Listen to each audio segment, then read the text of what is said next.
in the mail. So thanks for being here again, and we'll get started.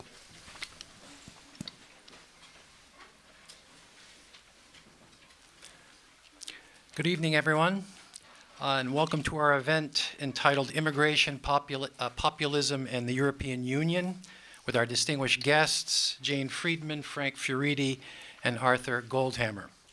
Our event tonight is part of a larger spring series at the college, Who is My Neighbor? Immigration, Freedom, and Community.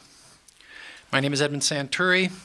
I'm a professor of religion and philosophy at St. Olaf College and Morrison Family Director of the Institute for Freedom and Community, the Institute sponsoring this evening's event and the spring series on immigration just mentioned.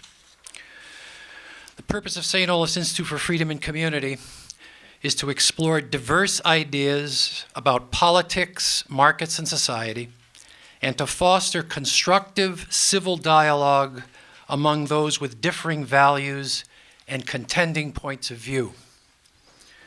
Now, in the way of conveying what that might mean with respect to our topic tonight, immigration, I thought it might be useful to share some observations by an old friend, a person named Kathy Skirman, who recently spent some time in El Paso, Texas, assisting immigrant families from Honduras, Guatemala, and El Salvador. She wrote me an email a couple of days ago after she got back, and she says this: I had a good conversation at the airport with a Texan and a Trump supporter. He wanted more border security by building the wall. I wanted a better way to process asylum seekers who I felt should be welcomed here. In the end, we agreed that it was good to have conversations with those who disagree with us, helping each other to understand the other person's perspective. It's so important these days to listen to a wide variety of perspectives and then to talk together in a calm way. Kathy's remarks capture nicely, in my view, a central aspiration of the Institute for Freedom and Community. For help in organizing the event tonight, very special thanks go to the staff of the Institute, Administrative Assistant Shannon Regier and Assistant Director Greg Seams. Thanks also to Molly Work and Carrie Vanderveen of Marketing and Communications, and to Jeff O'Donnell and his Broadcast Media Services crew for their contributions. Thanks to students Ava Bowman, Ezra Garcia, Gervan Ngumba, and Vilma Rivera for helping us this evening. Finally, thanks to Professors Mike Furestein and Tom Bernardin, and students in the Public Affairs Conversation, as well as to French professors Jolene Barjaste and Mary Caesar, and students in their French courses for their special participation in our event this evening, as well as in other activities earlier today. We are pleased to have with us tonight our distinguished guest panelists, whom I will now introduce from the audience's left to right. First, Jane Freedman, Professor of Sociology at the University of Paris. Jane's research has focused on gender and international politics, international migration, refugees and asylum, gender-based violence, and armed conflict. She has authored and edited numerous books and articles in both English and French on these subjects, including the titles: Immigration and Insecurity in France, published in 2004, Gendering the International Asylum and Refugee Debate, published in 2015, and A Gendered Approach to the Syrian Refugee Crisis, published in 2016.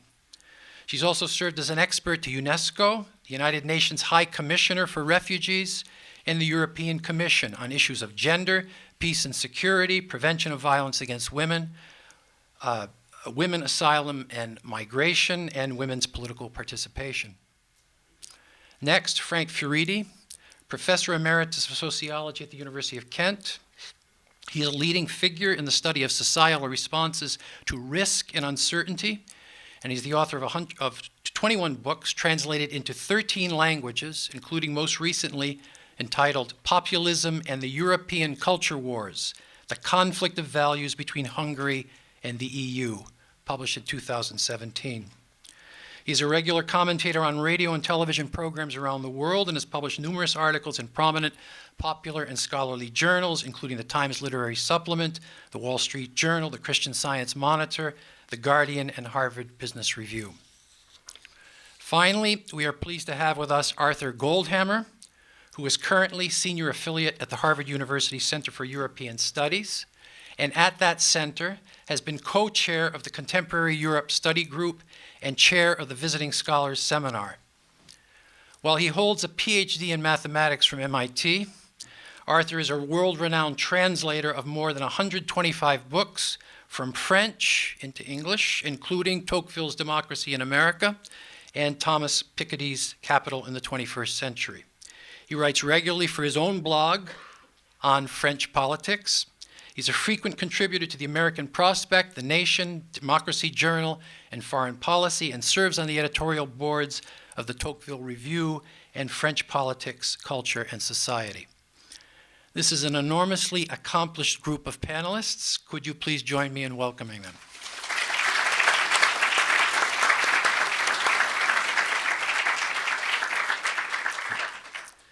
The topic of immigration populism and the European Union generates in my mind a number of complex questions and issues, and many others too.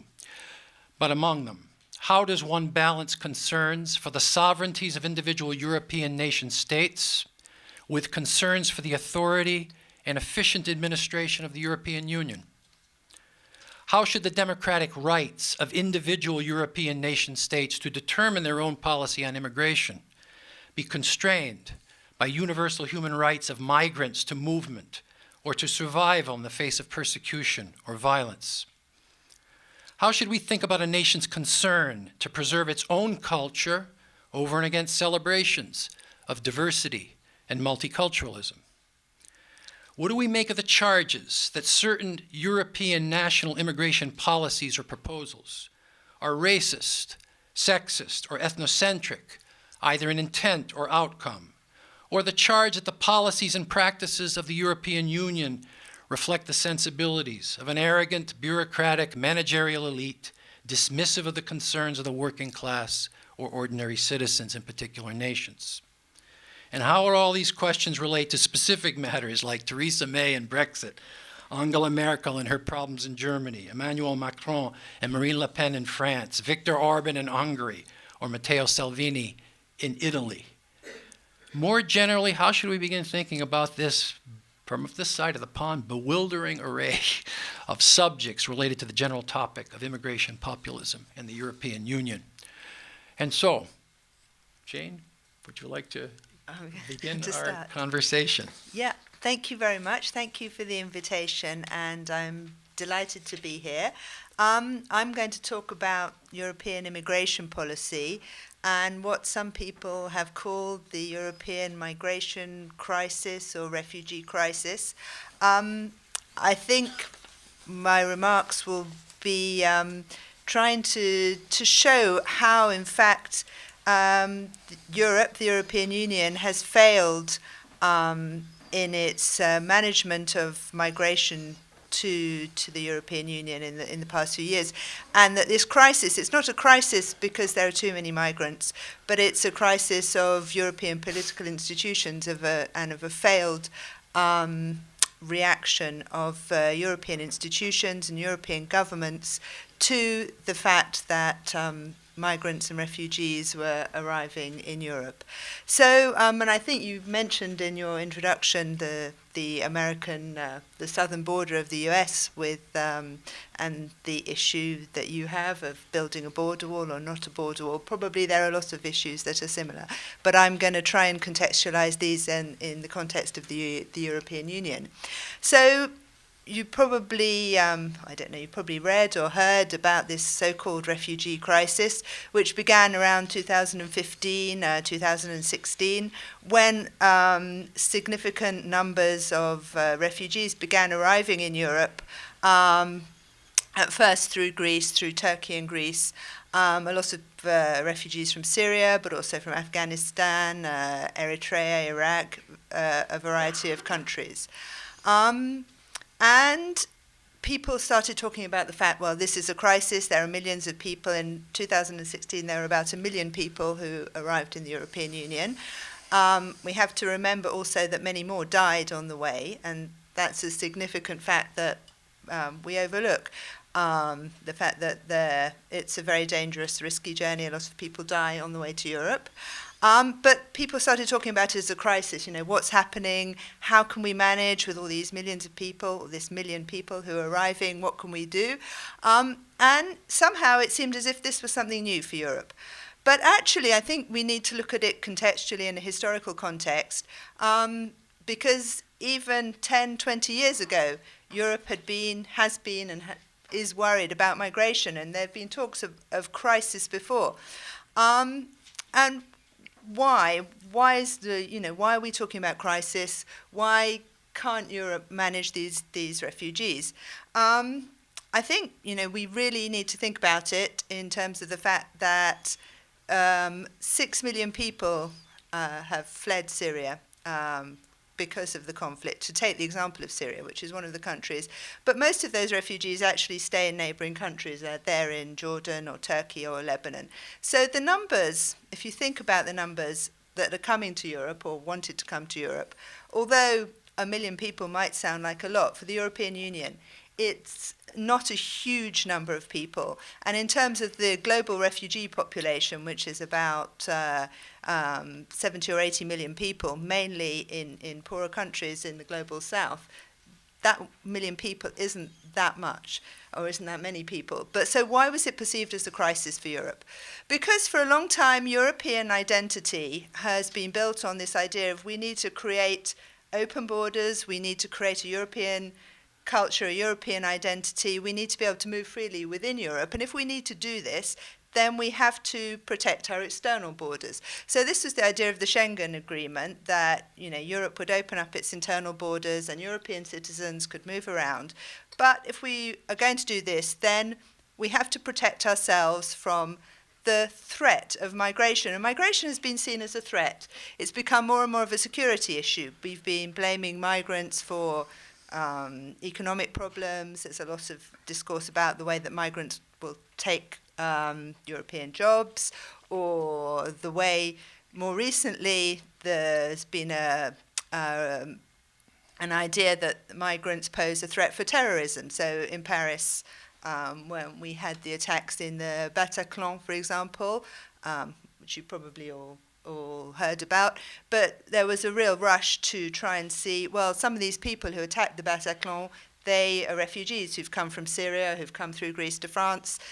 So refugees and terrorists it's very easy to make this connection between the two. There's been the idea that refugees are somehow a threat to European cultural values. For example, there was an incident in Cologne when there was, on New Year's Eve, again, you might have read about this, when there was an instance of sexual violence against women, and there was very quickly this connection that was made by a lot of people between the fact, oh no, it's refugees that are attacking women because they don't understand our value. They come from countries that don't have the same values and they don't understand our values. So what Europe's done is somehow turned this question of migration into the question of security and threat. So people are worried about migrants. And when more of them started to arrive, it was very easy for the European leaders to increase this security discourse and say, well, this is a problem of security. So if it's a problem of security, what do? We're going to spend a lot of money on building fences, and we build fences and walls in Europe too. So, for example, they blocked the land border between Greece and Turkey with a fence, so people can't come, so then people had to come by boat.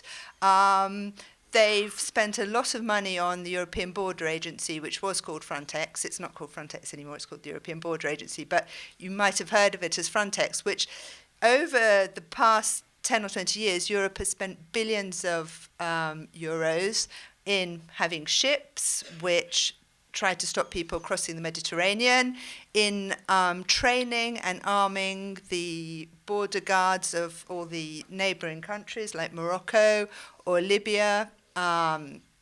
So there's been a huge amount of investment in ships, in border guards, in prisons, to try and stop people coming. The problem with this is that people still come. So we have somehow this cycle where the more we create borders and invest in these kind of frontiers and mechanisms to stop people coming, people are still going to come. But what happens is that people have to pay a lot more to come and have to go on much more dangerous routes. So in 2016, I spent a lot of time in Greece, and people were coming at that time through Turkey to Greece, and they cross the sea from Turkey to Greece. It's about 10 kilometers in a boat.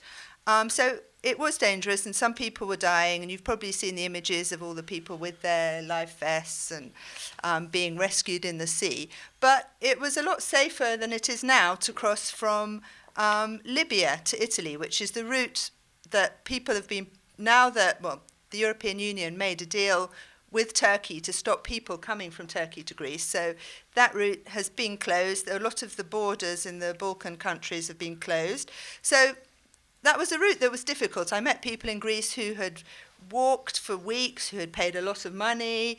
They'd been in boats that nearly sunk or did sink with their children. They'd lost all their possessions. It was very hard, and they were spending 5,000 euros or so to do that crossing. But they still came. And they knew people, and there's this other, sorry, I'm probably digressing a bit here, and I don't know if I've taken too much time, but there's this idea that we have that if migrants knew how dangerous it was and how terrible the journey was and how it wouldn't be that nice if they got to Europe, they wouldn't come. But when you speak to people, actually people know. There's social media now, people have telephones, they have Facebook groups. That's also been reproached to migrants, the fact that they, if they're refugees and they're so desperate, they shouldn't be able to have phones. But they do have phones. They have information, and people know what's going to happen. And even knowing that, they tell you that they have no choice. So I met lots of people in Greece who had lost everything. They'd spent a lot of money. They'd been on very dangerous journeys. They'd been attacked by the smugglers in some cases. They'd been attacked by border police. And they still said that they had to come because they had no choice. They feel that they have no choice. They can't live in the country that their country of origin. They have to leave. And they're looking for safety. They're looking for safety for them and for their families. And as you said, we have conventions about that. We have an International Refugee Convention of 1951, which is signed by all the European countries, which should guarantee international protection to people who have to flee because of violence or because of persecution or because they feel they can't live in their countries. So these people are desperate. But what happened, the effect of the European deal with Greece was then to push people into even more dangerous journeys. And now they are coming through, lots of people coming through Libya, where you probably know the political situation in Libya, but where there are prisons, there is modern slavery, people are being trafficked, and already this year about 500 people have died trying to cross from Libya to Italy. But now there's no sea rescue officially from the European Union. If boats are caught with migrants, they try and send them back to Libya. So we're in this cycle where Europe is just investing more and more in trying to push people away, keep people away. But what it does, it just makes it more expensive for people and more dangerous for people to come. And the European Union has not been able to come to a political solution or to agree amongst themselves as to what they could do actually, instead of just trying to close their borders and keep people away, how they could perhaps welcome people or establish systems which would create safe passages for people who were desperate and have to leave their countries and to come. And I probably spoke too long, sorry. Thank you. Frank. Right. What I'm going to talk about is much more the way that a lot of people in Europe think about many of these issues. And I think it's important to realize that there is no such thing as Europe. There are many different countries, and there are many different types of people. And there are very big debates amongst people as to how they view migration, immigration, and these kind of wider kind of issues. I first became interested in the question after I was doing a research project, which was a project that I was doing with other European colleagues from France, Belgium, Holland, and East Europe. And the project wasn't about anything to do with the subject today. The project was basically to try to answer one question, which is, what is it that Europeans fear the most? We tried to find out what is it that Europeans are most scared about. And we looked at different surveys that had been carried out. We did some interviews. And we were actually quite surprised because all the big headline fears that are in the newspapers were not the ones that Europeans are really worried about. So they weren't worried about global warming. That was like number 17 in the scale of concerns. They weren't worried about global terrorism. That was like number 19 on the scale of concerns. And all these very sexy, high-profile fears that you see about on TV weren't really there. The only one that was there that you hear about on newspapers is the fear of crime. That was like number 5. But the number 1 fear was something we called cultural uncertainty. And what cultural uncertainty is, and it's not a commonly used expression, is this sense that a lot of people have that their way of life, their community, the kind of world that they grew up into was somehow being undermined. It was almost as if the carpet was being pulled under their feet. And a lot of people we talked to and interviewed in different European societies were making the point that somehow, our way of life, whether we're French or we're German or we're Dutch, is somehow no longer seen, particularly by the European Union, as well worth preserving. And I think that's to do with the fact that the European Union is essentially, from my point of view, an imperial project. It's a federalist project that tends to look upon sovereignty, national sovereignty, as no big deal, something that's an obstacle to establishing this European kind of way of life. And you have a situation where, from the point of view of the European Union, national identities, being French or German or English or Dutch, are seen as either secondary or an obstacle to what they're trying to do. And therefore, there's as far as I can tell, a lot of confusion, a lot of uncertainty, and many people struggle, they really genuinely struggle to give an answer to the question, what does it mean to be Dutch? What does it mean to be French? What does it mean to be English? And I think for a lot of people, the inability to find an answer to that is what makes people insecure and concerned and leads them to essentially avoid maintaining their loyalty to the old political parties. And all these new parties that are called populists are very much an expression of this thing. Populism is a very thin concept.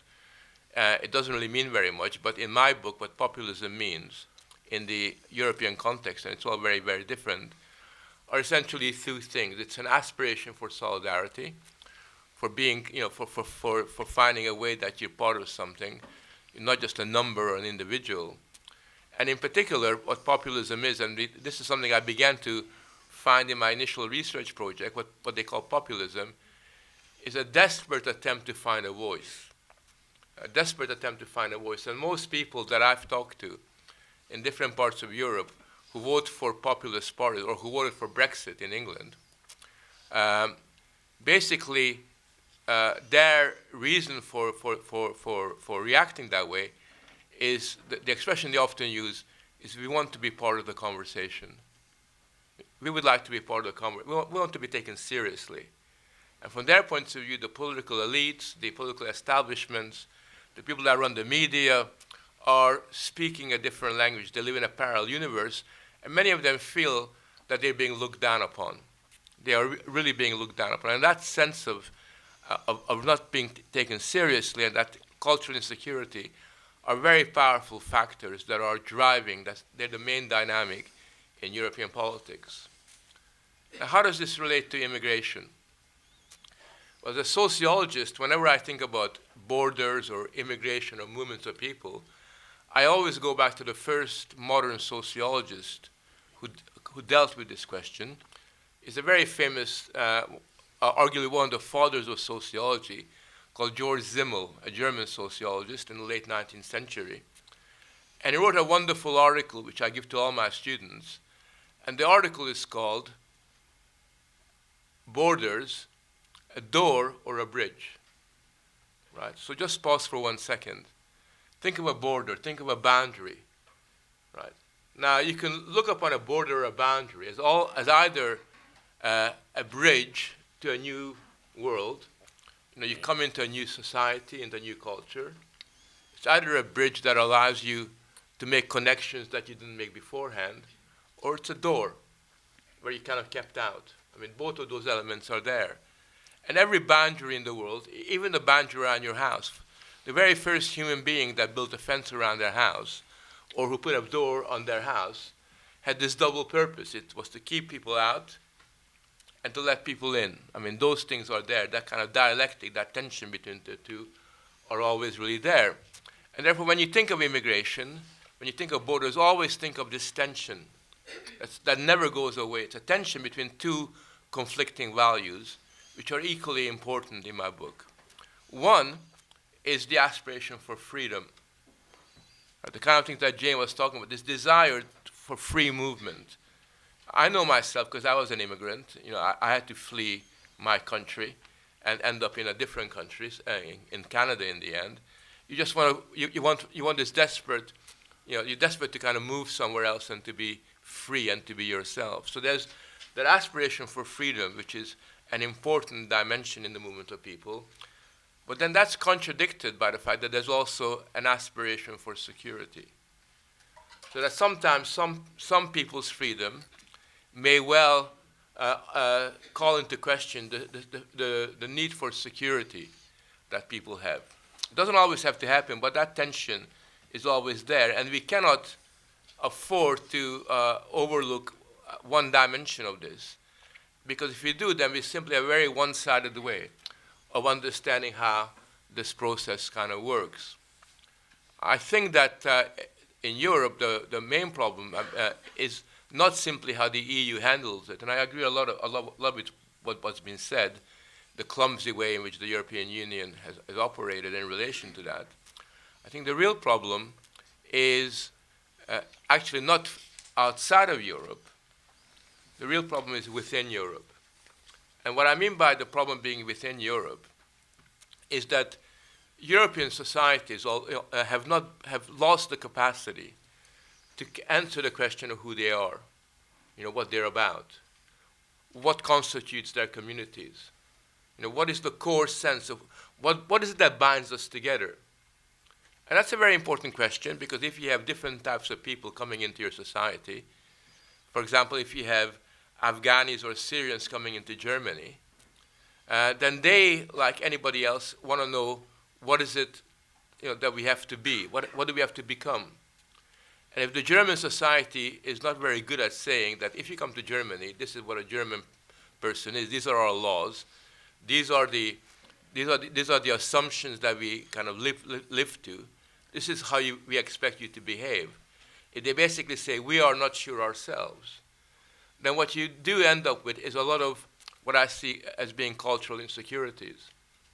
I think that the record of European societies in dealing with people coming in has been very feeble, very weak, and the reason for that is because European societies no longer are able to say that this is what being a Swedish person is. We don't mind sort of who you are, what your religion is, what you want to practice and everything else, but everybody in Sweden will have to be, at the very least, adhere to these laws. At the very least, will have to become conversant in these kinds of practices, because that's really what binds us together within this kind of society. I think that has been lost, and as a result of that, within Europe what you have, and it's becoming a bigger problem all the time, is a growing segmentation and segregation of cultural and political and public life.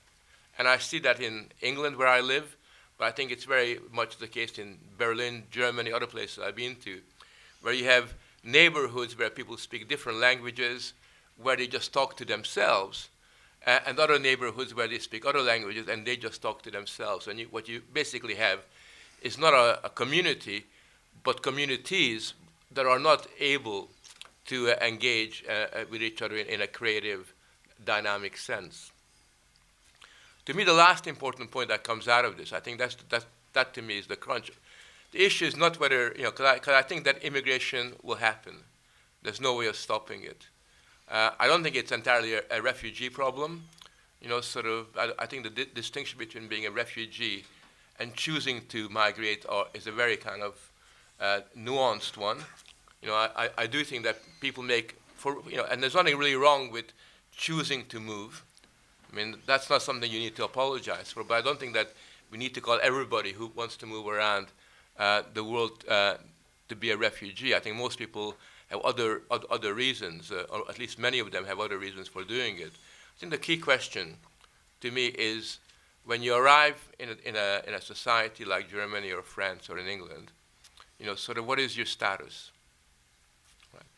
And I think that we have to understand that the status of a citizen, of people who have been born in those societies, who've been responsible for developing their communities, who develop certain loyalties and obligations, ought to be recognized as having a unique value. I think citizenship is something we need to earn. It's not something that you can just simply see as being a piece of paper. Citizenship underpins democracy and a democratic public life.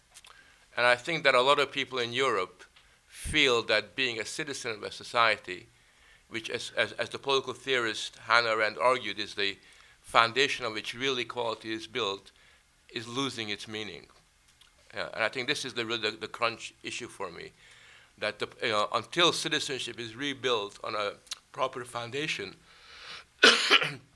and the right kind of public life is created, we're going to have a lot of problems around the migration and immigration issues. And therefore, I think we need to be a little bit more sympathetic to those people who are uncertain about their culture, who feel that their way of life is not taken seriously, rather than merely regard them as being somehow either racist or xenophobic or self-centered or selfish, because this is really what they're interested in doing. This is what they are really all about. So finally, just the point I want to leave you with is think about the double aspect of it. Immigration isn't just simple coming in. Immigration is really ultimately about what happens within the domestic sphere into which people come, and ultimately how that's managed in the long run is the key problem of our times. That is the one question that we can change and deal with. The flow of migration, there's nothing we can do about it. That's going to happen. But we are able to deal with how domestically these kinds of issues are dealt with and resolved. Thank you. Yeah. Thanks, Frank. Arthur? Well, first I want to thank St. Olaf's for the invitation. It's a great honor to be here, and thank you for the warm hospitality we've been shown. Our subject is the European Union, immigration and populism. You've heard a bit about immigration and populism. I think I'll talk about the European Union. For many Americans, the European Union is an unidentified political object. It's very different from the American form of government. You may have heard of the famous remark of Henry Kissinger when he was Secretary of State that if he wanted to call the European Union, he didn't know what telephone number to call. There were so many. It has a very complicated decision-making structure. Power is divided between a European Council, a European Commission, a European Parliament. The ways in which decisions are made are often shrouded in secrecy. It's been accused of having a democratic deficit in the sense that people can vote for representatives of the European Parliament. They can vote for the heads of state who represent them on the European Council. But what goes on in the European Council is kept secret from them. The way in which their vote impinges on the decisions that are ultimately taken because of the complex method of voting is often very obscure to citizens. So I want to describe the European Union in terms of four essential cleavages, and then along the way say a word about how those cleavages impinge on the issues that concern us tonight, immigration and populism. The first cleavage, which may surprise you in some ways, is between France and Germany. The reason that's surprising is that the so-called Franco-German couple is supposed to be the heart of the European Union, sometimes called the engine of the European Union. And to describe it as a couple suggests that although there may be occasional marital discords, essentially there's harmony between these two powers. And it's true that the European Union really does not function when there are deep disagreements between France and Germany. Nevertheless, there are permanent tensions between France and Germany, which I think are important to underline. They have fundamentally different conceptions of what the European Union should be. Each sees the Union in the image of itself. And in this sense, I think I disagree slightly with Frank that European countries have lost a sense of their own identity. I think certainly in the case of France and Germany, and in a number of other cases of a number of other countries I would cite, very strong senses of national identity remain, particularly with a sense of identity with respect to government. So French government has long been highly centralized and bureaucratized. The French Parliament in the Fifth Republic is really marginalized from power, and France sees the European Union in its own image. When the European Union was reformed under the leadership of Jacques Delors in the 1980s, the European Commission was really remade in the image of what the French called the administration, their French bureaucracy. So the French like to have a tightly defined bureaucratic structure, centralized rule, but centralized rule that leaves a lot of room for discretion. There may be rules written down, but ultimately leaders circumvent those rules in order to be flexible in the face of difficult situations. Germany, on the other hand, is a federal state. Each Land, the states that constitute the Federal Republic of Germany, has its own constitution, its own government, like states in the United States. And Germany has very strong rules written into its constitution. Rules, for example, that require the budget to be balanced across the business cycle. So this fundamental difference between rules and discretion is one that divides France from Germany. This impinges on attitudes toward immigration in that France often uses very inclusive rhetoric when describing immigration. It has a strong asylum policy. Anyone who seeks political asylum and is demonstrated to be a genuine asylum seeker must be taken in by the French government.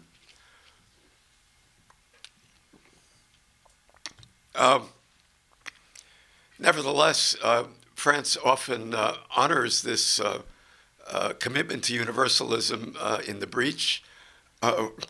One saw this when Manuel Valls, the French prime minister at the time, went to Germany and on German soil attacked Angela Merkel's decision to admit the refugees from Syria in 2015.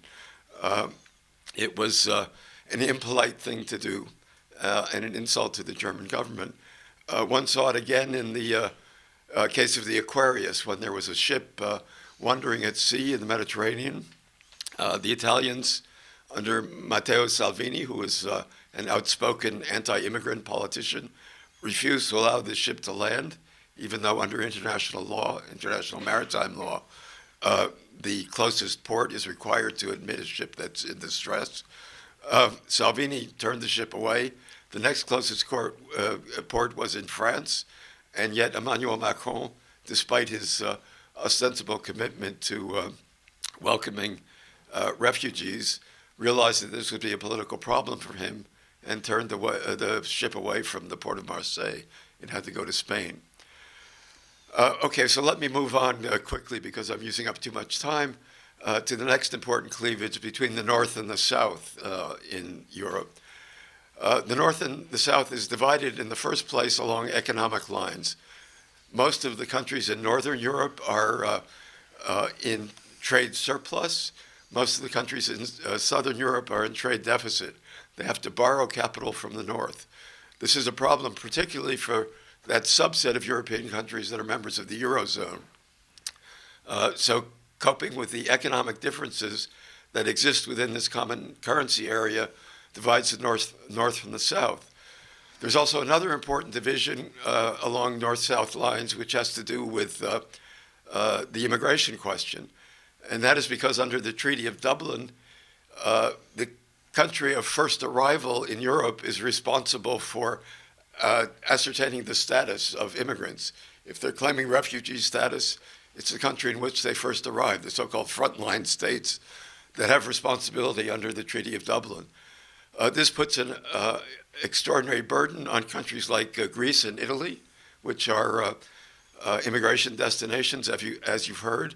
It's a financial burden. It's a burden on the populace because immigrants often spill out from the camps in which they're supposed to be confined. When immigrants were coming into Hungary, the train station in Budapest, the train station in Vienna in Austria was completely overrun by immigrants for weeks at a time, complicating the situation of ordinary citizens. So that's north-south cleavage in relation to the immigration problem. Third, there's an east-west cleavage in the European Union. The European Union began as a West European Union, started as 6 states, all in the West, was later enlarged to include states that had formerly been part of the communist bloc during the Cold War. When the Iron Curtain fell, when the Berlin Wall came down, membership in the European Union was extended to a number of states in the East. Now, when those states were outside the European Union, they coveted membership and they admired the models that were being put forward by the Western states, particularly the market of regulated capitalism, social democratic capitalism, if you like, capitalism moderated by generous welfare state. They saw this as an attractive model. And since being admitted, they have, in fact, moved to free market, relatively free market economies. And states in Eastern Europe have prospered under this Western model. Poland and Hungary are doing quite well. They've received considerable aid in making the transition from a command economy to a market economy from the European Union.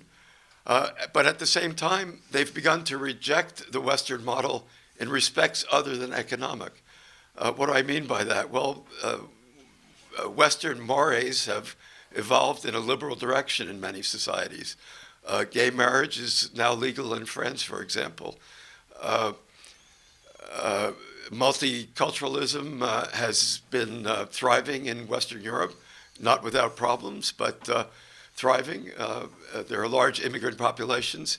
It's said that 25% of the German population is now consists either of immigrants or of descendants of immigrants. People who are now second generation and those who are older. So that multicultural model is alien to a number of countries in Eastern Europe, which do not like the turning away from religion that is common in the West. In France, nominally a Catholic country, the number of people who go to Mass on Sundays is very small, under 10%, perhaps as low as 5%, whereas Poland is a highly religious country, for example. And these countries in the East are now resisting this social and cultural change that they see in the West. They want to preserve their own cultural models. So that's the East-West cleavage. The fourth and final cleavage that I want to discuss is between the European Union and the UK, which you've all heard about in the headlines. The UK has never been quite a fully fledged member of the EU. It was kept out for a number of years, particularly by Charles de Gaulle, the French president, who did not want to see them admitted. There was opposition within Britain when it finally did seek membership in the 1970s. And now with Brexit, they finally voted in an ill-conceived referendum to leave. And you've seen the turmoil that's resulted. Now, the British have resisted not only immigration from the Southern Hemisphere, but also immigration from the rest of Europe. They have large numbers of immigrants who've come from Poland, for example, who fill important economic functions in the British society, and yet the British working class in particular has been upset by this, even though many of those jobs are not jobs that British workers would want to take. So that's one of the phenomena the underlying causes behind Brexit. And I think I'll stop there. I've probably used up my time. So. Okay. Does any of you want to respond to what others have said on the panel? Well, just on the Brexit example, I've been very active in the Brexit campaign myself.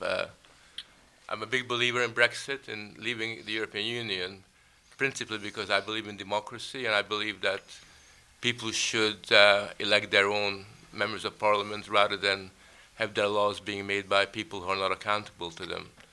And I think that Britain is very interesting in relation to this because nobody expected Brexit to happen.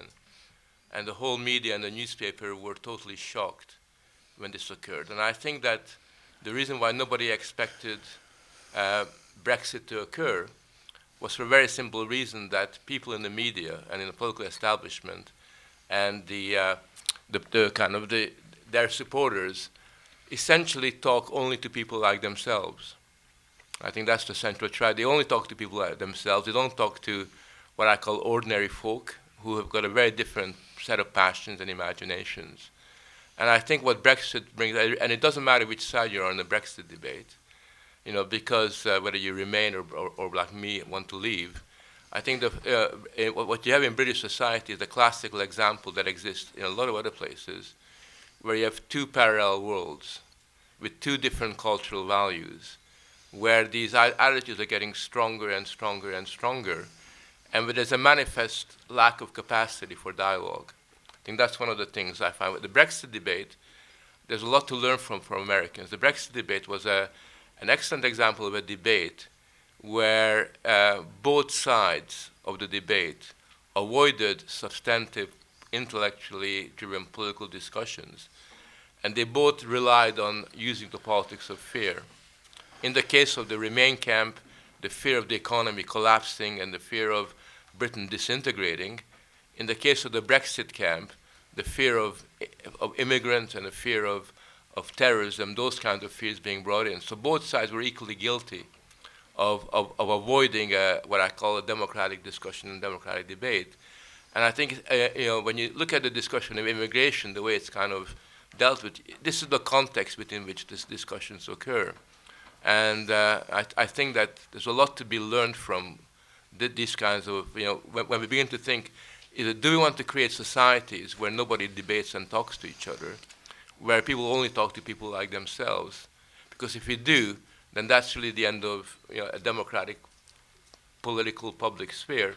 Or do we want to find a way where we take into account the cultural and the moral dispositions of different types of people and try to find a way of figuring out what is it that, despite our differences, we could have in common that could form the foundation for a more future-oriented, for a more dynamic, sort of political community. Well, I'm a believer in democracy too, but not necessarily in democracy by referendum. We have many forms of indirect democracy in the world. In the United States, for example, there's the Electoral College, which can produce results that are contrary to what the majority wants. We saw that in our last presidential election. Nevertheless, we agreed to these rules in advance. It's particularly unfortunate in the case of Brexit that the referendum in question came about essentially as a political blunder. David Cameron had an internal party conflict to resolve. He was facing a challenge for the party leadership, and he thought that the way to resolve it was to eliminate his pro-Brexit opposition within the party by holding a referendum, which he thought he would win, and he was wrong. Now, I certainly agree that democracy would be a lot healthier if we had broader conversations among people who do not share the same values and who could find a way to speak across those value differences to reach compromises. But referendum, to me, is not the best way to do that. I agree that both sides misrepresented the consequences of Brexit and avoided the kind of serious debate that might have led to a better outcome. But as you see, I'm not a supporter of Brexit, so we disagree on that. Jane? Yeah, no, I would agree with your point that actually a lot of, in Brexit, but with a lot of things, what you call politics of fear, or is it politics of fear you Yeah. say, but the idea that, that there isn't any real substantive discussion on migration. All the discussion and the debate has been, headlined by the threats and the insecurity, and playing on people's insecurities. And I was just going back to something you said earlier about not neglecting people's genuine fears and people's genuine values. And I'm not sure if I agree with you completely about that identities disappearing, but I think it's true that it's been very easy to somehow manipulate people's fears, because in some way we're ignoring what people are thinking, or speaking to them in a way which doesn't actually substantially address the question, which is a big problem, not just for Brexit, but for other things too. So, yeah. I'm hearing some different things here. Jane, early on you were saying that in some measure the immigration crisis is manufactured or exaggerated in some fashion. Arthur, I heard you say that if there was a problem vis-a-vis the EU and immigration, it's a matter of justice vis-a-vis who is absorbed, which parts of Europe will be absorbing burdens of various kinds, in the South in particular.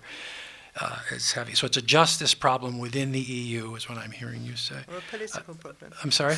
A political problem. A political problem. But I don't think, No, go ahead. just to say, I think talking about burden, which the European Union does, it talks about migrants as, it talks about the politics of immigration as burden sharing, which already, just in the language we're using, talking about migrants as a burden, rather than talking about actually perhaps the right of free movement or how these people could integrate, is problematic. Well, there is a burden in the sense of cost.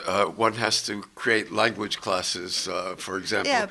However, there are also benefits of absorbing immigrants. And in fact, Europe is an aging continent. It has a demographic problem in that the dependency ratio, that is the number of retirees, the number of active workers who support their pensions, is rising, and therefore it needs to import workers. There's an estimate in Germany that Germany needs 250,000 to 400,000 new workers every year coming from the outside. Now, not all of those have to come from the Southern Hemisphere. Some of them today come from other European countries. Germany also faces a skill shortage. Volkswagen, when it created a center to develop software for self-driving cars, which is one of the next competitive challenges facing automobile companies everywhere, found that there weren't enough skilled computer programmers in Germany to take this on. So it established centers on the west coast of the United States and in China, where the programmers are. It could instead import workers, but it's not as attractive on the global labor market as countries like Canada and Australia, which have a point system and a well-developed system for integrating workers. So Germany actually wants and solicits the benefits that come from immigrants. I mean, I don't agree with that. I think there is a very good social justice argument for immigration, and that's to do with the fact that the aspiration for free movement is, we should always presume in favor of that, in most circumstances, just because it's a good in and of itself. I can accept that argument. The economic argument that's often used for immigration, not only does it often revert back in the wrong kind of a way, I also think it's fundamentally mistaken in the European case. Not always, but in the European case. So, for example, one of the problems with the British economy, as is the problem with many European economies, is that if you look at their levels of productivity, it's been flat for a very, very long time. Italy is the worst example, where it's just been stagnant for a very, very long time. And one of the reasons for that is because European countries have relied on importing labor from different parts of the world as a way of avoiding the more difficult challenge of investing in new technology and investing in plant and various new kind of processes. Because the way in which a society's wealth increases is not by basically getting more and more people to work for low wages, which is what's called extensive kind of development, but it's an intensive process of improving the quality of economic life by bringing in new machinery. And I think one of the sad effect of the use of migration is that it avoids Europe to actually confront what is a fundamental structural problem, which is its economic tendency towards stagnation. Since the 1970s, the European economies, if you compare them to the previous decades, have done very, very badly. And even especially since the 2008 recession, that's been the case. And the only reason why they haven't done worse, given the fact that they're not investing in technology, is because they're relying on immigrant labor to come in and essentially sort of use that. And I think that kind of approach will never allow Europe to match the economic dynamism of China or of Japan or of some other sectors of society. So I think very often the fact that we need labor, we're going to bring more people in, basically means that we're not using what we already have, the people that we already have in our own societies, in a productive kind of a way. And that to me is the bad argument for immigration. I think they're a good argument, but it's a bad argument for immigration. Now, Frank, but I hear you say, suggest anyway, if not explicitly argue, that there are some considerations here which are warrants for a nation's limiting immigration. An economic one, I'm hearing you say now. Earlier, even though you've made a kind of opened the door to an argument based on freedom of movement, earlier I thought you were saying that a nation's self-identity and cultural identity and so forth was something reasonable to be worried about, such that a certain kind of immigration policy might be discouraged given that reasonable worry. Are those two characterizations to your position fair? Tangentially. I hopefully my position is a bit more nuanced than that. I'm sorry. The way that I see it is that, I, as an individual, I've always presumed in favor of open borders and migration. I think that whenever possible, that's what needs to be supported. And I need to be convinced that there's going to be a reason against that. But I do think there is one problem here. And the problem is that, is that if you are going to bring 1 million people into Europe, which is actually not a small number, contrary to what has been suggested, and there's more people going to come to Europe that are substantially going to change the demography of Europe. Not the end of the world, but if you are going to do that, then that's going to be done on the basis that the citizens of different nations have been consulted about it.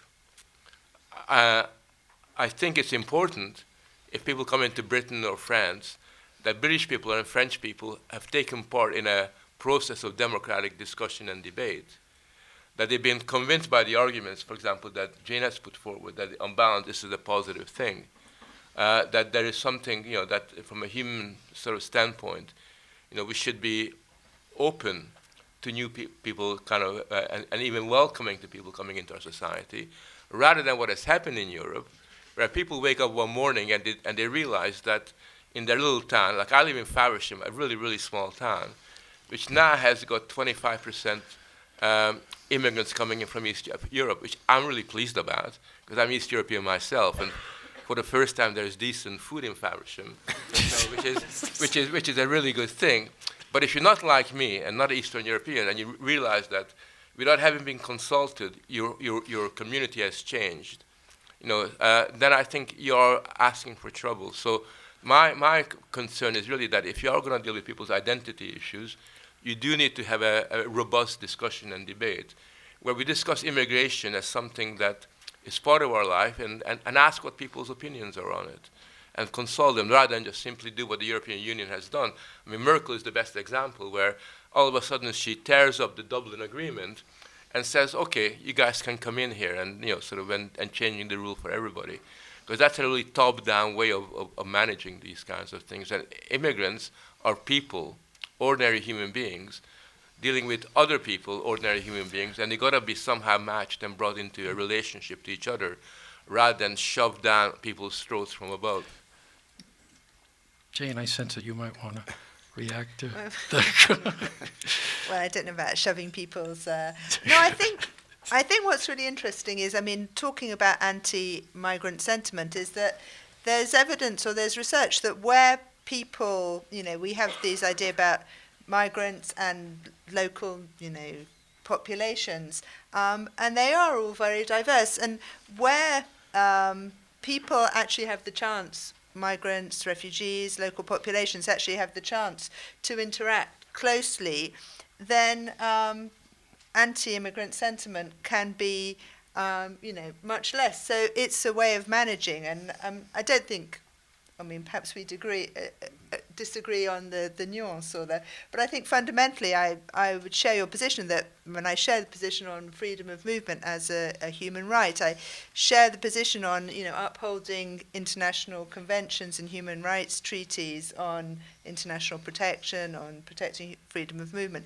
And I think the problem is the way that Europe has managed or mismanaged or not managed migration, and that it should be managed a lot better to enable, proper exchanges, enable people to understand. And, I think culture is and identity is very fluid and evolving. And, you're saying that people don't know what their culture is, but culture, French culture, we have liberté, égalité, fraternité, we have lots of cheese and good wine.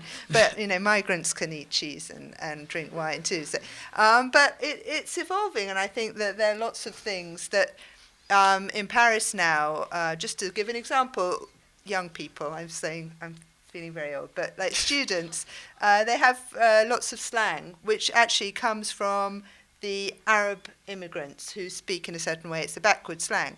But something like that, but now you see all the white French kids speak the same language. So it's something which has shared and evolved and has become part of, culture in Paris is that young people speak like that. So I think identities and culture, perhaps people have worries, and we need to not ignore those worries and reassure them. But those things, identity and culture, change all the time, and migration is a part of that. And I agree, we need to, governments need to manage it properly so that to try and avoid conflicts. But it shouldn't be in itself a conflictual problem. I think now would be a time for Q&A from the general audience. If people have questions or comments or responses, could you raise your hand and wait for a mic? So I think it was Frank early on, you brought up the distinction between refugees and migrants, and that distinction has been made in other immigration events through the Institute earlier on this semester.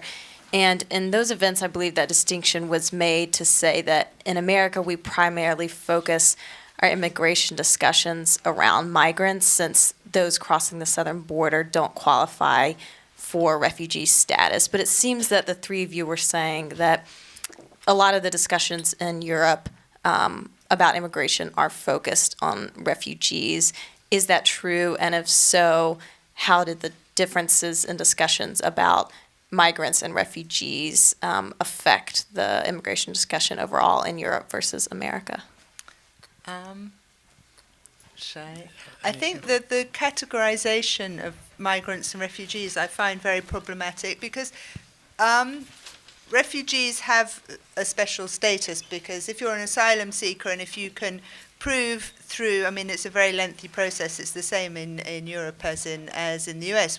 Countries have adopted the International Refugee Convention, but they have long processes of proving, if you're an asylum seeker, that you really have been persecuted, that if you get returned to your country of origin, you're in danger of persecution. So, but those people who can prove that have a particular protected status. And a lot of the political discussion around migration and refugees has been to try and prove that we have this idea that a lot of these people who are claiming asylum are actually false asylum seekers. They're making it all up. They're not true.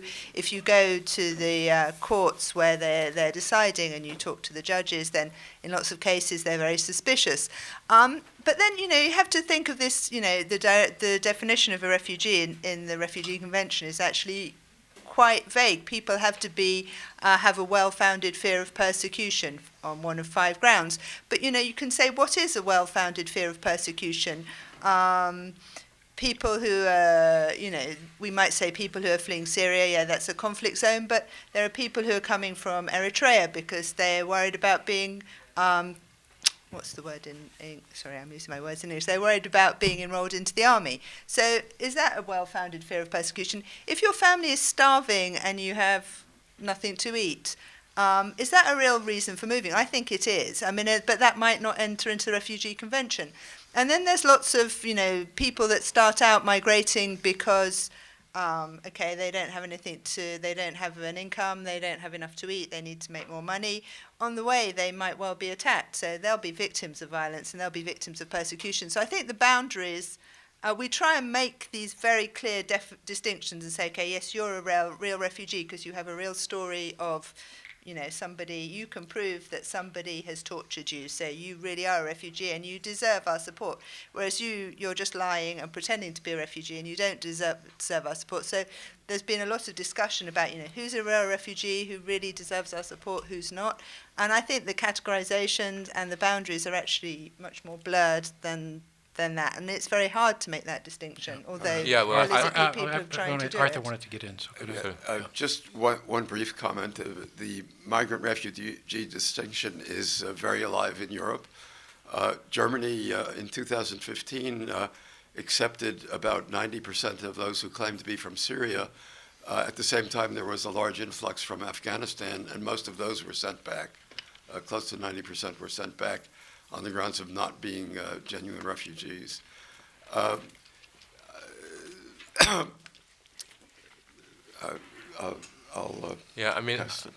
take a fairly sober view of this refugee distinction. I think most people who are called refugees are not refugees in the classical sense, but I think it's a very kind of difficult point because most people that leave and migrate, they do for a variety of different reasons. So just to give you a personal example, when we had to flee Hungary because my father was involved in the Hungarian Revolution and he was worried about being arrested. My elder sister came along because she wanted to go to university, wanted to go to medical school in the West, and she was refused because of my dad's politics, the right to go to university. And so she was very much an economic migrant in one sense.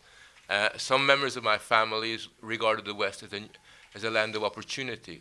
We go to Canada, we start a new life. So there's all kinds of mixed motives involved in that. And I think that rather than getting fixed, and I think the expansion of the meaning of the refugees in the last 15 years has meant that those people who are really, their life is being threatened, they're seeking asylum, that their status has been trivialized because so many other people who are basically, looking for a different way of life are also called the same. But having said that, I do not in any way, want to morally invalidate the impulse to look for a better way of life and to want to improve your position. That's an honorable process that human beings have undertaken since the beginning of time. And therefore, the important thing is not to kind of get fixed on a moral distinction between different kind of categories, but to understand that we live in a world where invariably people from underprivileged or relatively poor backgrounds or societies will inevitably go to those societies that have more wealth, more opportunities, and that to me is something to be welcomed rather than something to be seen as inherently a problem. One additional point, if I may. One of the ways that Europe is dealing with its migrant problem is encouraging countries in North Africa to establish camps to receive refugees who are rejected. In those camps, the conditions are often quite brutal. So Europe, in a sense, is creating refugees out of economic migrants who are sent back to North Africa and then are persecuted. And if they were to make another attempt to come to Europe, could genuinely claim to be authentic refugees. Yeah. Sure. I mean, I think you said people are trivializing the definition of refugee, but the people who come are forced to do that because they can't come, because Europe has restricted immigration so much that those people who just are trying to find a better life can't come any other way than by trying to say they're a refugee. So it's not them, or it's the system that Europe has, which has created this, so that one of the only legal means to enter Europe or to have a legal status is to I agree. claim asylum, which is stupid. Well, stupid Yeah, really. I agree with that. But the implication of what you're saying is that in fact, there ought to be a liberal immigration policy such that those persons are admitted. Yeah, and I No. think there should be a much more liberal immigration policy so that people who need to come for whatever reason, should be admitted. And I think Europe also has to take a responsibility. We live in a global system, so the fact that Europe has colonized many countries, still has economic ties to many countries, and still European companies are still investing in or exploiting economically many countries in the global south, we also have to think about our responsibility for that. So poverty isn't just their problem, it's our problem too. Well, not all European countries were complicit No, in colonialism. not so, all of us. so I think, I think, Britain Britain, and France, Belgium, there are those, but Yeah. I think it's important to make a distinction. Yeah, so Next coming question. from a post-colonial country or a colonial country. My question is addressed to Professor Furedi, because earlier it was mentioned that citizenship should be earned. And I was wondering how it would enter in conflict with the droit de sol, or right of the soul, in France. For example, when anybody that is born on the French soil is granted citizenship, so how would rebuilding citizenship be applied in such cases? Well, I think you raise one of the most important questions, which is, I think that in Europe in general, there needs to be a rethinking about what it means to be a citizen. At the moment, being a citizen is something we take for granted. It's not something that you see as being really important. And in classical democratic theory, for example, when in ancient Greece, they invented the idea of a citizen, it kind of came with responsibilities and duties, and it also gave people a certain status that you had to achieve. And I think gradually we began to lose something like that. And therefore what we tended to do was to either give a biological definition of citizenship, and it's interesting that in the United States we still use the expression of naturalizing somebody. When you come from abroad and you become a citizen, you get naturalized. And there is still that kind of biological element to that. Or alternatively, what we do is we basically have different kind of make concessions that children of certain people can be citizens. If you were born in a certain place, you can be citizen. And I think that's, in one sense, quite unsatisfactory, because what we need to do is to find a way in which after birth, after the point at which you are a citizen, there are ways and means in which certain duties and certain responsibilities are spelled out as you having to understand in order for you to appreciate and play a creative role within the public sphere. So I think that's what I'm really trying to say. At the moment, the discussion is about who can be a citizen and who cannot be a citizen, rather than saying, well, anybody can be a citizen who comes into our country if these certain kind of conditions are met. There's one point that I think we're not discussing at all, which is, I think, really quite important, which is the problem of how you make sure that within European societies there is a kind of atmosphere and a condition where immigration, can be seen in the right kind of a way. And because I think you're right to say that people are, the issue at stake is not that people cannot live with other kinds of people, because there's a lot of harmony in many, many places. I think the issue is that European society is quite independent of immigration, even if there was no immigrants coming in, or at a loss, to know, who they are. And I think that the idea that somehow we have identity because of equality, fraternity, and everything else, or the German elites got an idea. I think that when you go to Berlin and you go to many parts of Europe, you find that people are at a loss to be able to explain to you who they are and what they are about. And the proof of that is shown by the fact that they're voting for political parties who are giving voice and expressing that. So there's got to be something in the air that creates that condition. There was a question here, yes? Wait for the mic, please.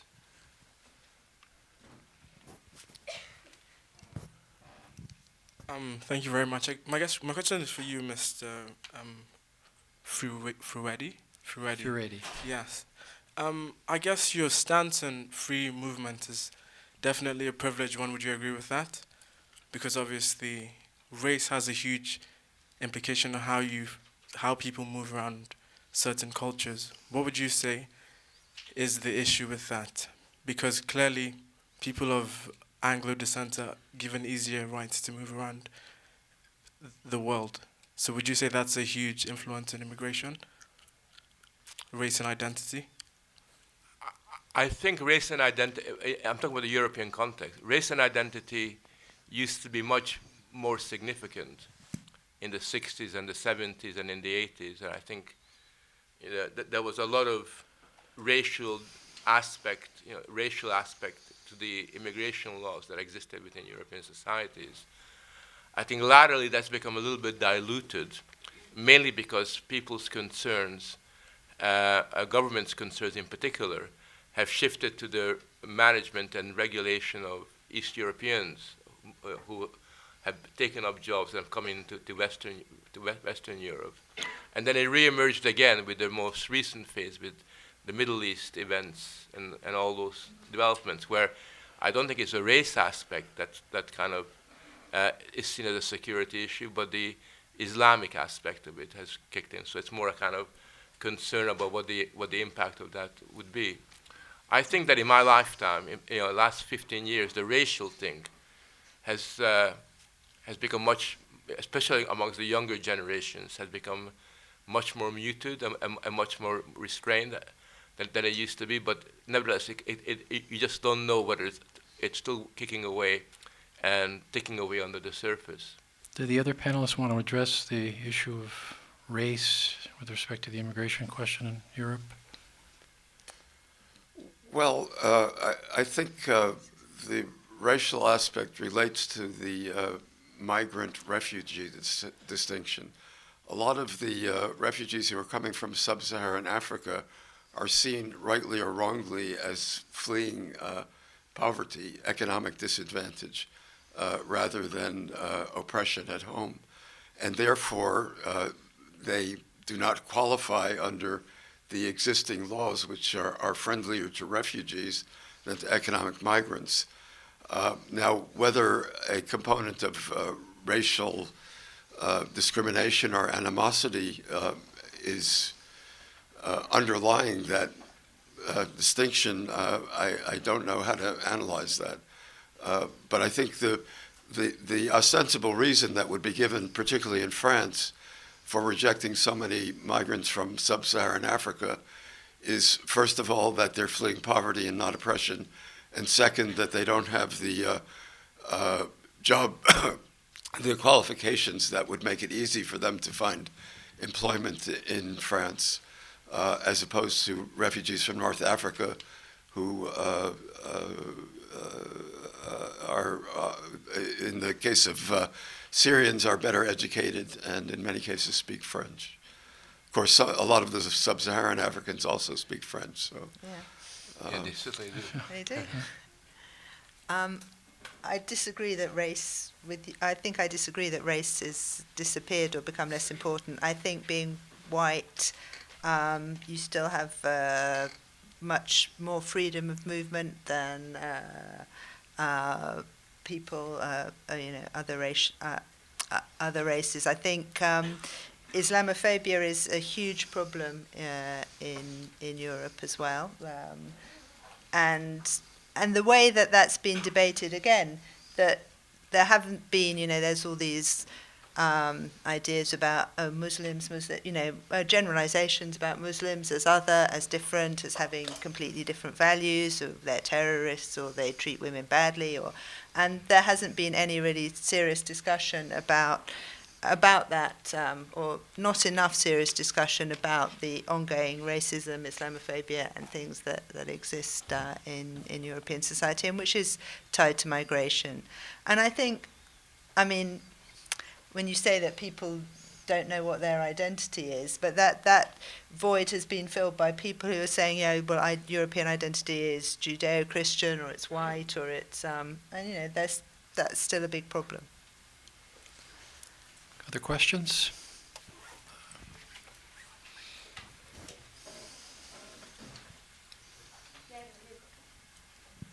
Hi, Professor Furedi. My question's for you about the identity issue. If you are defending the fact that the European identity is not necessarily having, a presence, a strong presence in the, say, media or say society, then why do you think the integration policies are having a harder time with, say, developing and being a lot more welcoming of the incoming immigrants? Well, I think that there is a. Well, first of all, I think you got to see these things in historical terms. And historical terms, there are moments within European societies that are they're more open and they're more closed. Sort of that's the way that it works. And the whether it's open or closed depends on two things. One is government policy or the European Union policy, and the other one is how people in everyday life on the streets and in communities kind of deal with this.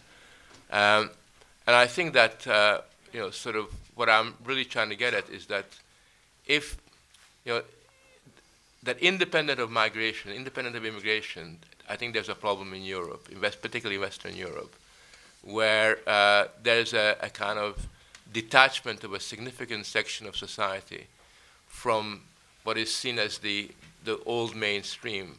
And you can tell that by the fact that political parties that used to be around since the Second World War are disappearing.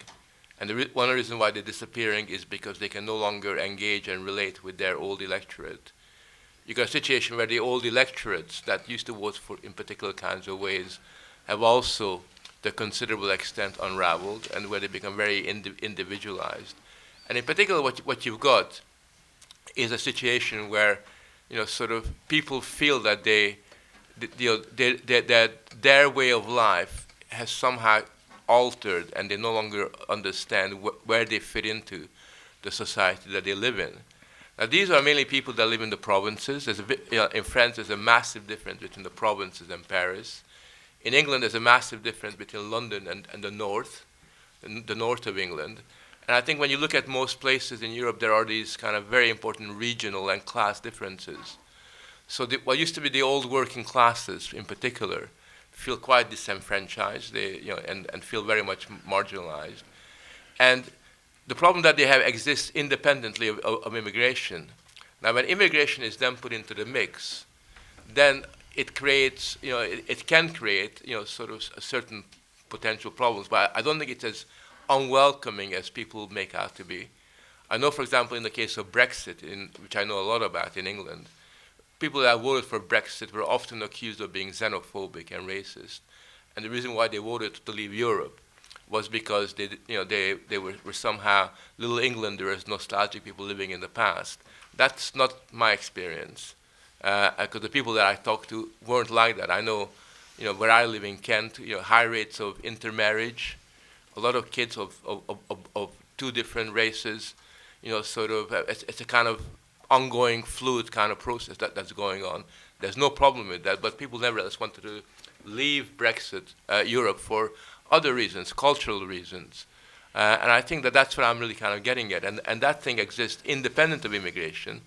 But if people then find that they are never consulted, or never, the issue of bringing people into the society is never engaged with them, then their reaction can become much more troublesome than would be the case otherwise. I'm actually quite optimistic, because I think that if you had a grown-up discussion with the electorate about the fact that that immigration is a normal part of our life, then I think a lot of people would surprise you, because they would rise to the occasion. It's not the case that it's only a small number of people in London who will be accepting. I think a lot of other people are quite open to those kind of things. Thank you.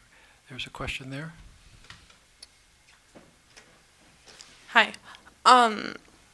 Professor Furedi, you said earlier that the problem with a lot of European countries' economies is that they are stagnant, and that they've remained stagnant for too long. And these countries kind of think increasing the number of immigrants would help that, but when in reality it's not increasing immigrants, it's increasing the productivity. is kind of the answer to that, but maybe don't you believe that what the influx of immigrants is just pointing out the flaws in the infrastructures of these countries, and that if kind of European countries work towards improving their infrastructure and improving how they receive immigrants in the immigration process, that then actually increasing the number of immigrants would have long-term benefits? I don't think we should talk about people having benefits. I just find that a little bit inhumane. I don't. When I see people, I see them as human beings rather than do a cost-benefit analysis in relation to them. I think that one way in which the one way that immigrants do benefit a society is that if you have most immigrants that come to Europe are self-selecting. I mean, the very fact that they made a trip from Afghanistan. Imagine an 18-year-old, 20-year-old kid making that trip. What a risk that must have been. To actually eventually a year later get to Europe, and the experiences you've been through means that you really are very special. You're very different than somebody who's never left their village. All their life they sat in the same kind of a place. So those kinds of people are going to be go-getters and going to create a dynamism within society. And it's interesting that in England, in Britain, we now have a situation where some of our most dynamic sector of population come from Asia, who've kind of gone through that whole process. And so there is that kind of buzz that you have. But that's different than saying that they're going to help the economy in that kind of direction that we talk about. And it seems to me that at the moment that the capitalist classes in Europe are relying on cheap labor as a way of bypassing the problem of investment, of technology, of how they move their economy forward. And I think that I think is regrettable, because it means that you don't create the kind of economic infrastructure that you need for the future wealth of society. I think Americans are doing the same thing, by the way. A lot of Americans do the same thing, where they use relatively cheap labor as a way of keeping wages down, but also at the same time of not improving, the economic infrastructure of society. Question? Kind of following up on Karim's question, is there a relationship between political participation and sort of the immigration policies that these countries take? And the reason I ask this is, like at least in the States, when more extreme policies are taken, that's usually a reflection of just low voter turnout, where one group has a more influential or one group influences the outcome more than, say, like what the mean of the population is. So is that dynamic also true in Europe? And if so, is the issue just low voter turnout? There is low voter turnout you can't speak for all European countries because they have different voter turnout.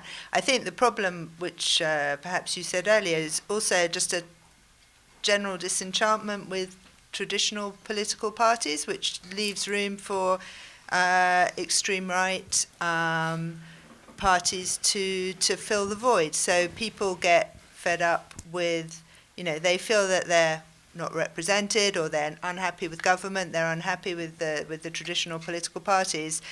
So, for example, in France, that leaves room for the Rassemblement National to come on, and they make migration a big issue. I think the same you could say in Italy. With Salvini, people were fed up with the Italian political system. Salvini has come and he has this great thing about, we're going to stop all these migrants coming, we're going to do great things for the Italian economy. So I don't think it's directly, it is linked to political, vote, how much people vote and voter participation, but more also just to breaking down, or the people being really fed up of the political parties that we have and not feeling represented by them too, probably.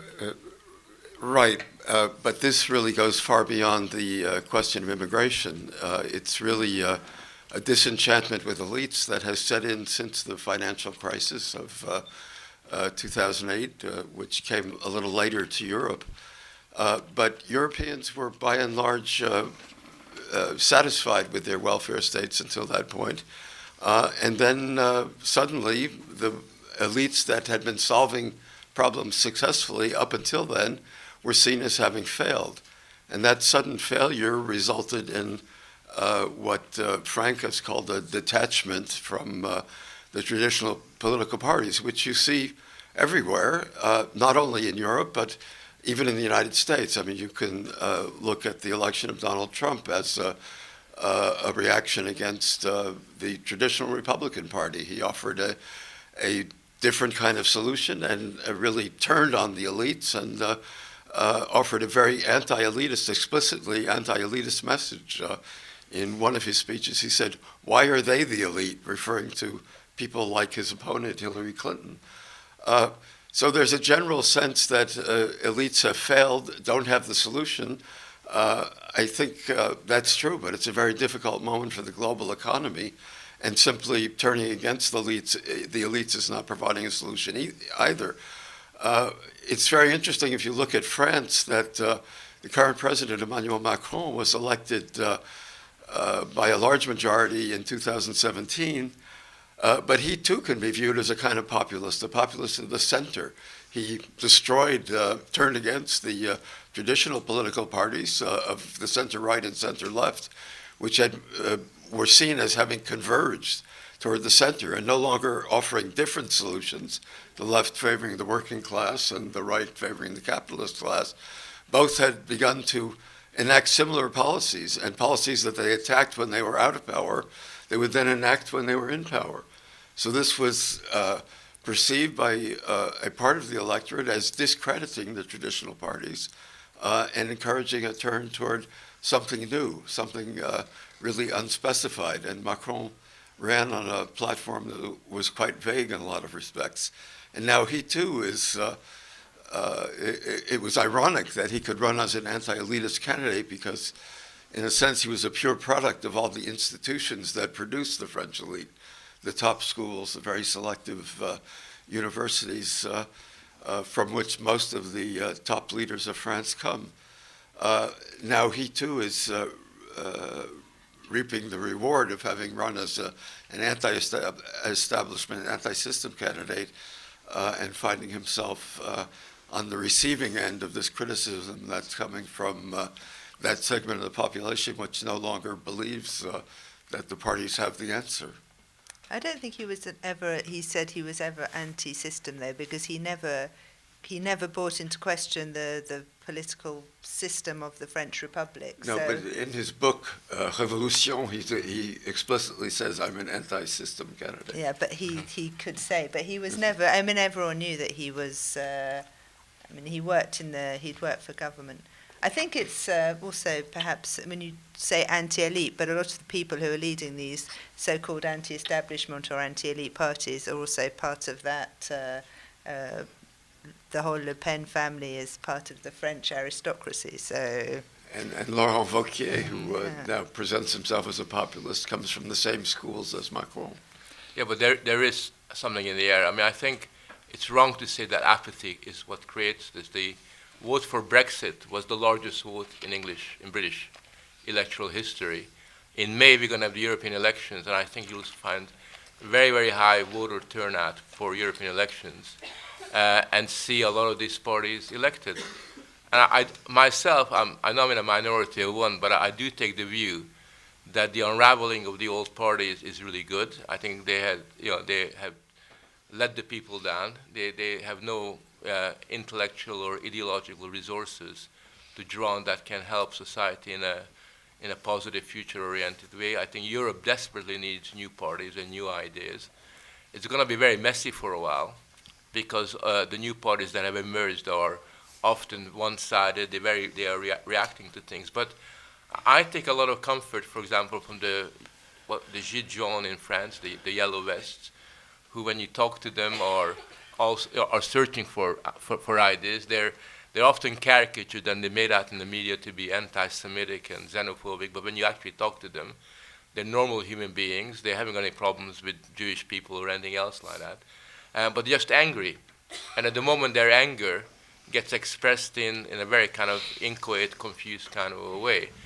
But you have to remember that real, genuine political change in history never comes about by having a couple of Macrons and this and that, sort of getting themselves elected. Real, genuine political change actually begins from below, right? And rather than us, dissing what's happening below and not really respecting that aspiration for solidarity, we should be doing is to make sure that it goes in the right kind of direction, and we have more, and they kind of possess more enlightened ideas than is the case at the moment.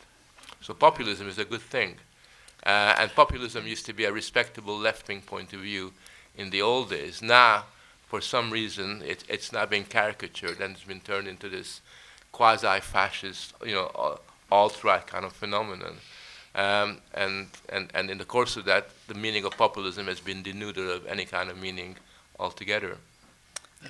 Yeah, well, I don't know. I kind of disagree a bit. I think the Gilets jaunes, when they started out, it was great that there was a popular grassroots movement. But I think also, I mean, I don't know how many you've spoken to, but I think that there has been, in a way, that it's been co-opted by extreme right. And yeah, there is anti-Semitism. There are a lot of conspiracy theory things going around among the Gilets jaunes. If you look at the websites or the social media, clearly not all, I'm not saying all Gilets jaunes are anti-Semitic, but there is, there have been a kind of co-option of what was a, grassroots popular expression of anger by also, some extremist or extreme right, and also anti-Semitic and racist groups. So I have a mitigé I think that more nuanced. More nuanced, yeah,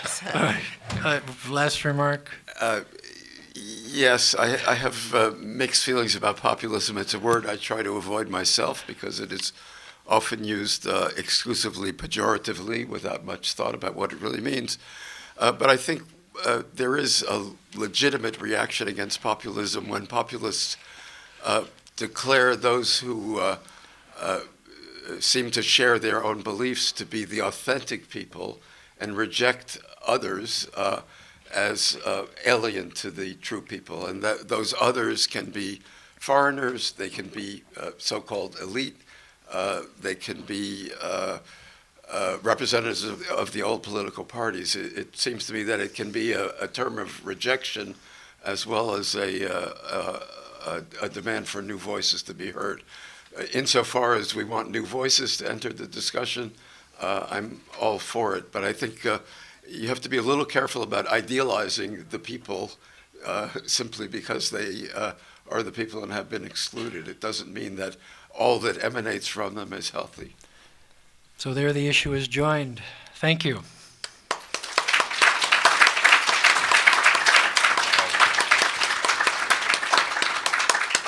Thank you all for coming. Good night. Let's hope the snow is not as bad as they're saying it's going to be.